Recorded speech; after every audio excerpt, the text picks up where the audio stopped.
Hi friends, எல்லாம் நல்லா இருக்கிறீங்களா? நம்ம அம்மா பையன் சேனலை இப்போ தான் நீங்கள் ஃபஸ்ட் டைம் வீடியோ பார்க்குறவங்களா இருந்தீங்கன்னா சப்ஸ்கிரைப் பண்ணிடுங்க. சப்ஸ்கிரைப் பண்ணிவிட்டு பெல் பட்டனை கிளிக் பண்ணி ஆளுங்கிற ஆப்ஷன் கொடுத்துருங்க. அப்போ தான் நான் போடுற பதிவு உங்களுக்கு உடனுக்குடன் நோட்டிஃபிகேஷனில் வரும். அப்படி நோட்டிஃபிகேஷனில் வந்த உடனே அந்த பதிவை பார்த்து அதனோட முழு பலனையும் பயனையும் நீங்கள் அடையணும். அதுதாங்க என்னோடய விருப்பம். ஓகே ஃப்ரெண்ட்ஸ், இன்றைக்கி நம்ம பார்க்க போகிற பதிவு ரொம்ப முக்கியமான பதிவு. என்ன அப்படின்னு பார்த்தீங்கன்னா, இந்த சர்க்கரை நோயால் சின்னவங்களிருந்து பெரியவங்க வரைக்கும் ரொம்பவும் அவதிப்பட்டு இருக்கிற இல்லைங்களா? நான் சொல்கிறேன், இந்த ஒரே ஒரு சூப்பை ஒரு நாளைக்கு ஒரு டைம் மட்டும் நீங்கள் தொடர்ந்து 7 நாட்கள் மட்டும் குடிச்சிட்டு வந்து பாருங்கள். உங்களுக்கு ரத்தத்தில் சர்க்கரையோட அளவு எவ்வளவு அதிகமாக இருந்தாலும் சரி, அது படிப்படியாக குறைஞ்சி 7 நாளில் நார்மல்னு வந்துடும்.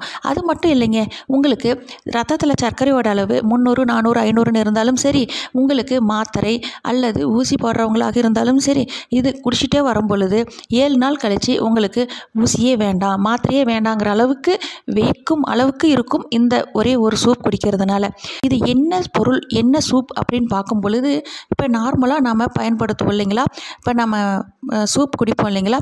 நீங்கள் எந்த சூப் வேணாலும் பயன்படுத்திக்கலாம். கீரை சூப், காய் சூப், எது வேணாலும் செய்யலாம். செய்துட்டு அதை நம்ம குடிக்கும் பொழுது நான் சொல்கிறேன், இந்த ஒரே ஒரு பொடி, அரை ஸ்பூன் மட்டும் போடணும்.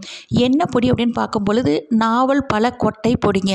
நாட்டு மருந்து கடைகளில் கிடைக்கும். இந்த நாவல் பழ கொட்டை பொடியை வாங்கி அரை ஸ்பூன் கலந்து நீங்கள் சூப் குடிக்கும் பொழுது உங்களுக்கு ரத்தத்தில் சர்க்கரையோட அளவு நார்மல்னு வரும். ஓகே ஃப்ரெண்ட்ஸ், மேலும் இது போல் நல்ல ஒரு சர்க்கரை பதிவில் சந்திக்கலாம். Okay friends, okay bye. Next வீடியோவில் பார்க்கலாம்.